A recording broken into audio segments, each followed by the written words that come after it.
হাদিসে এই রাতের কিছু চিহ্ন বর্ণনা করা হয়েছে। এর থেকে কয়েকটি আমি আপনাদের সামনে আলোচনা করব। ওই রাতে কি খোঁজ করতে হবে তা কোনো কোনো হাদিসে বলা হয়েছে, যেমন সাহাবারা স্বপ্নে দেখেছেন। এমনকি আজকের দিনেও কোনো কোনো বিশ্বাসী স্বপ্ন দেখে বুঝতে পারেন কোনটি সেই রাত। এটা ইলহামের মতো একটা ব্যাপার। এটা এমন নয় যে স্বপ্নে দেখে তিনি সবার জন্য অনলাইনে ঘোষণা করে দিবেন। এটা মূলত তার নিজের জন্য।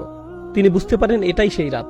অস্বাভাবিক এক প্রশান্তি, নিস্তব্ধতা তারা অনুভব করেন। সময় এলে আমি কিছু হাদিস বর্ণনা করব আপনাদের নিকট ইনশাআল্লাহ, সেই রাতের অনুভূতিটা কেমন হয় ইত্যাদি ইত্যাদি।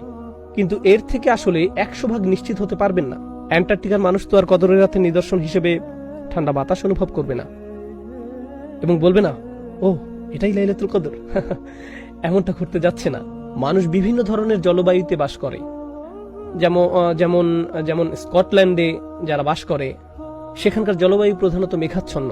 এজন্য সকালবেলা সূর্যের তীব্র আলো সেখানে খুব একটা দেখা যায় না। তাই এভাবে বলা কঠিন যে অমুক অমুক নিদর্শনগুলো একেবারে পরিষ্কারভাবে লাইলাতুল কদরের প্রতি নির্দেশ করছে। কিছু কিছু নিদর্শন এই রাতের প্রতি সম্বন্ধযুক্ত করা হয়েছে, তবে এটা হার্ড কোনো সায়েন্স নয়। তবুও আমি আবারও আমার নিজেকে এবং আপনাদেরকে স্মরণ করিয়ে দিতে চাই, এই রাতের খোঁজ করা খুবই গুরুত্বপূর্ণ এক অনুসন্ধান।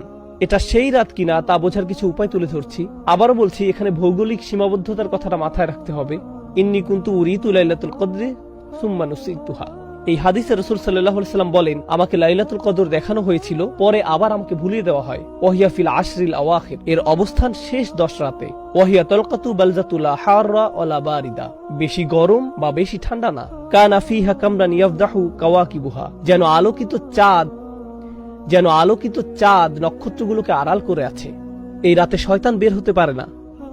হাত্তা ইয়াখরুজু ফাজরুহা, অর্থাৎ ফজর পর্যন্ত কোনো শয়তান বের হতে পারে না।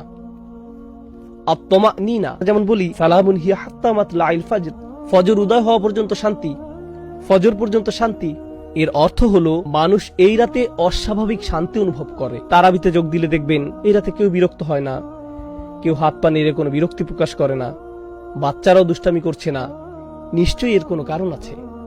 এরপর তিনি বলেন, ليلة القدر ليلة تلقى لا حارة لا باردة تصبح الشمس يومها حمراء ضعيفة. কেউ কেউ বলেন নরম বাতাস প্রবাহিত হয়।